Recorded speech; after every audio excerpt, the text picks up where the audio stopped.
წარმოვიდგინოთ, რომ გვაქვს ასეთი კარბოქსილის მჟავა, ან კარბონ მჟავა უпростоრად და მოდით ან გადავთვალოთ ბარემ 1 2 3 4 5 6 7 ნახშირბადი გვაქვს. ესე იგი, ეს იქნება ჰეპტან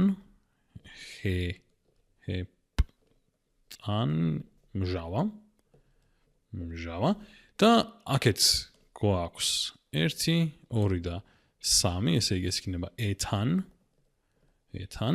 და რადგან აქ გვაქვს OH-ი, ალკოჰოლთან რადგან გვაქვს საქმე, ოლი. ესე იგი, ეს არის ეთანოლი.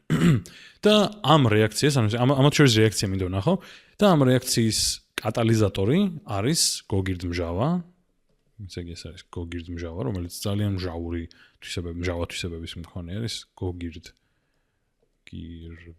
მჟავა და სხვადასხვა კარგი არის გვესმოდეს რატომ არის ასეთი მჟავური თვისებების მქონე გოგირდმჟავა, ანუ რომ დავხატოთ, გოგირდი გვაქვს, რომელსაც აქვს ექვივალენტური ელექტრონი, ანუ ორმაგი ბმა აქვს ჟანგბადებთან და შემდეგ აქეთ არის OH-ი და აქეთ არის ასევე OH-ი და მიზეზი რატომაც ასეთი მჟავური არის ის, რომ ძალიან კარგად შეუძლია ამ პროტონების დაკარგვა, ან გაცემა, ელექტრონების წართმევა შეუძლია მარტივად ამ ჟანგბადს პროტონისთვის და ამ ელექტრონს როგორც კი გადაცემს ამ გოგირდს, ძალიან ბევრნაირი რეზონანსული სტრუქტურა არსებობს და მოკლედ ძალიან მჟავურს ხდის ეს ყველაფერი ამ ნაერთს. შეგვიძლია სხვანაირად დავხატოთ პრინციპში ეს.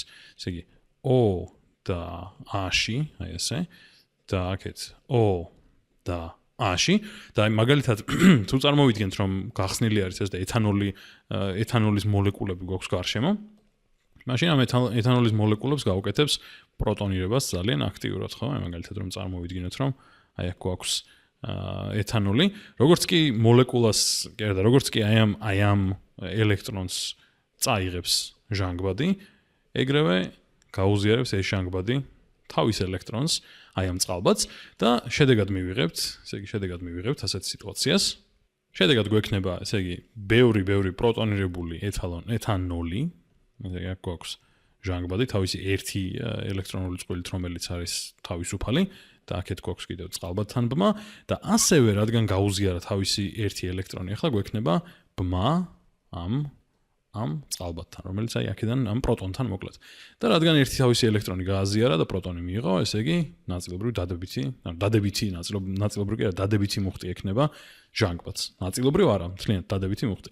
და ამას პლუს გვექნება გოგირდმჟავასგან რაც დარჩა, ესე იგი, ეს ჟანგბადები, აქეთ OH-ი და აქეთ გვექნება ჟანგბადი, რომელიც ახლა არის უარყოფითი მუხტის მქონე.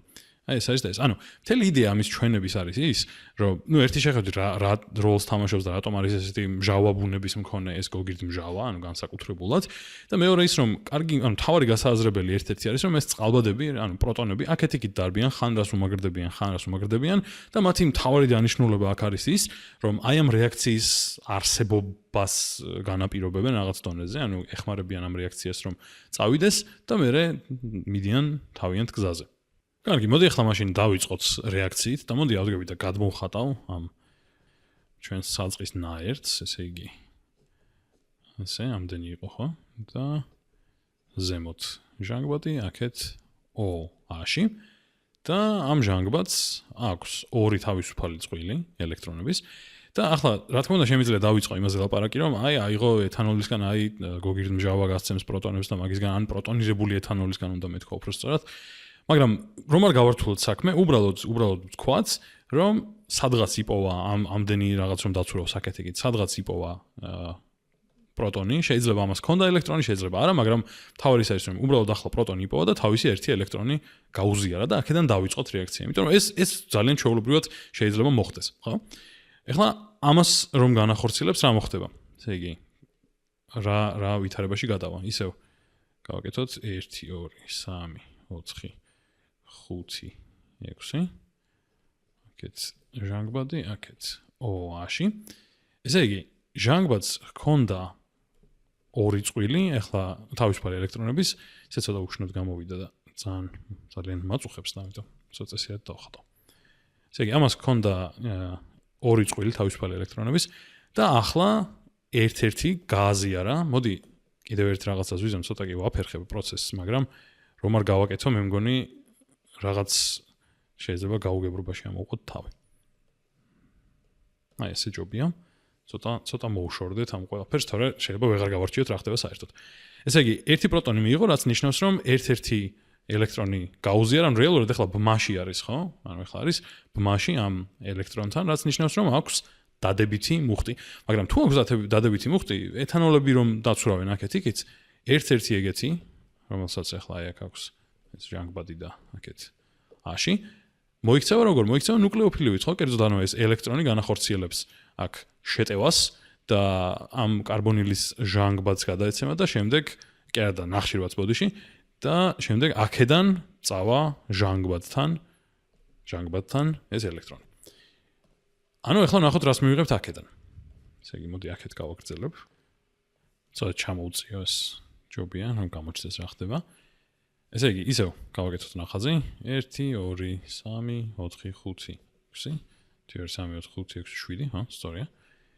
აქეთ გვაქვს ჟანგბადი, აქეთ გვაქვს OH და ანუ რადგან ჟანგბადმა მიიღო ახლა ელექტრონი, ანუ ერთი წყვილი ჰქონდა თავისუფალი, შემდეგ ერთი წყვილი ბმად გადააქცია ამ წყალბადთან, მაგრამ ამ ბმიდან რომ ელექტრონი მიიღო, რეალურად ამ ბმიდან ერთი ელექტრონი უკვე ეკუთვნის, ახლა მეორეც მიიღო, ამიტომ გამოდის რომ ახლა აქვს ახალი თავისუფალი წყვილი ელექტრონების.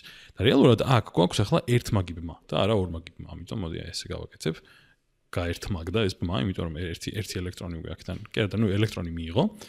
და რაც შეეხება ეთანოლს, ეთანოლი აღარ არის ჩვეულებრივად ეთანოლი, აღარ დაცურავს თავისუფლად, დაუკავშირდა ამ კარბონილის ნახშირბადს და აქ გვაქვს ესე იგი ჟანგბადი, რომელსაც ერთი თავისუფალი წყვილი ისევ აქვს და მეორე წყვილი გამოიყენა ამ ბმისთვის და აქ აქვს დადებითი მუხტი და ასევე დაკავშირებული არის ნუ დანარჩენ სტრუქტურასთან ჩვეულებრივად. აი ესე. და ესე იგი აი ახლა ამ ვითარებაში ვიმყოფებით. ახლა მოდი ისევ ცოტა მარცხნივ გადმოვალ და აქეთ მხარეს გავაგრძელებ განვითარებას ამ პროცესის. ესე იგი, და სხვათა შორის აქ ასევე რა შეგვიძლია ვთქვათ კიდევ, რომ ასევე ეს წყალბადი, ანუ ისევ გავიხსენოთ, რომ გარშემო სულ ეთანოლის მოლეკულები დაცურავენ, ამ ჟანგბადს ეს დადებითი მუხტის მქონე რომ არის ახლა, შეუძლია თავისუფლად რომ წაართვას ელექტრონი ამ წყალბადს, ეს პროტონი გაუშვას და რა თქმა უნდა გარშემო იქნება რომელიღაცა ეთანოლი, რომელიც თავისუფლად შეძლებს იმას, რომ მიერთოს ისევ ეს პროტონი, იმიტომ რომ გაუზიარებს თავის ელექტრონს, ხო? ესე იგი ეს წყალბადი წავიდა.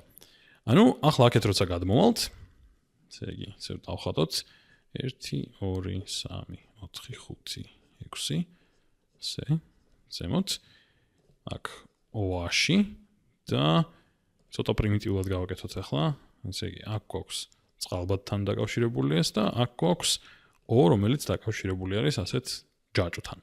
ახლა ამ OH-დან შეუძლია ჟანგბადს, რომელსაც აქვს ორი თავისუფალი წყვილი, რომ ადგეს და ახლა ამან მიერთოს საიდანმე პროტონი, იმიტომ რომ ისევ ბევრი წყარო აქვს მაგის გარშემო, ანუ თავისუფლად შეუძლია რომ ერთი ელექტრონი გაუშვას შეგიგულისხმება რომ გაუშვას სადმე მაგით მიერთოს, ანუ გაუზიაროს ელექტრონი სადღაც თავისუფლად არსებულ პროტონს, ანუ წყალბადს. მაშინ შედეგად ახლა მივიღებთ ესეთ სურათს და ისევ ანუ ეს ყველაფერი შექცევადი არის, ანუ ეს რეაქციები. ესე იგი, ახლა გვექნება ასეთი გამოსახულება კი არა და ასეთი ნაერთი. ესე იგი, აქ გვაქვს ახო, კიდევ მივქარე და აქ ორმაგი ბმა, მიჩვეული რომ ორმაგი და ერთმაგი ბმა უნდა იყოს. თუ შეამჩნიეთ, კარგია. ესე. მაგაც ერთმაგი ბმა იქნება და მოდი ცოტა პრინციპში, ცოტა გვერდზე დავხატავ ამას, იმიტომ რომ ეს მიშლის ხელს და არ მომწონს. ესე იგი 2 3 4 5 6 აქ გვაქვს ჟანგბადი. მაინც ძალიან ზემოთ გამოვიდა, არ აღშვას.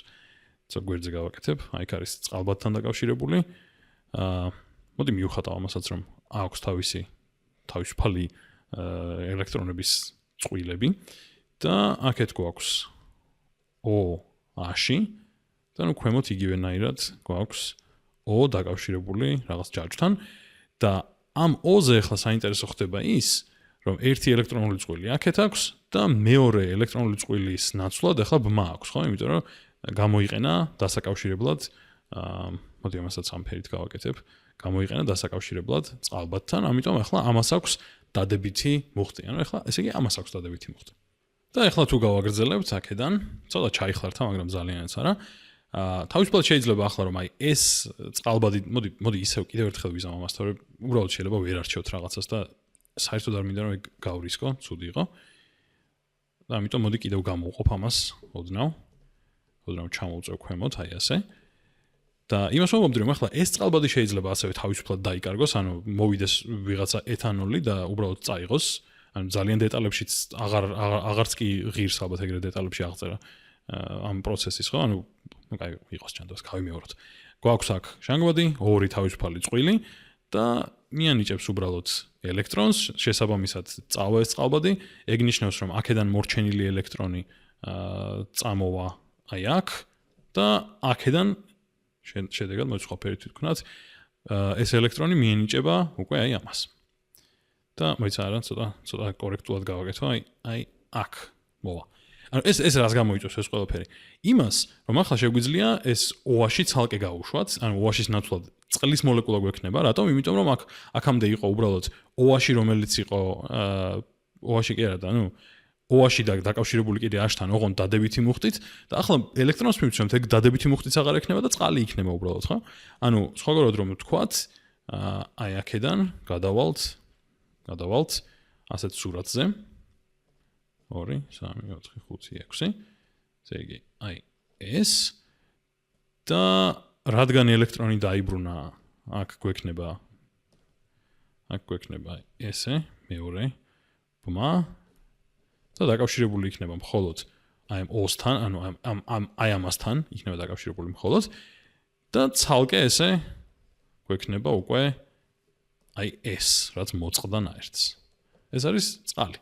და აი აქ რაც მივიღეთ, ამისკენ მოვდიოდით. აი მთელ პროცესს ეწოდება ფიშერის ესტერიფიკაცია. ანუ ესტერიფიკაციის პროცესი არის და კერძოდ ფიშერის ესტერიფიკაცია ეწოდება ამას. და ეხლა სახელის დარქმევა თუ გვინდა ამ ესტერისთვის, ესე იგი ეს არის ესტერი ამ ნაერთისთვის უბრალოდ დავიწყებთ იმით, რომ აი აქ გვაქვს ორ ნახშირბადიანი ნაერთი, რომელიც არის ეთილი. ესე იგი ეთილ, შემდეგ 1 2 3 4 5 6 7. ესე იგი ის იქნება სხვა ფერით გავაკეთოთ. 7, ამიტომ ჰეპტა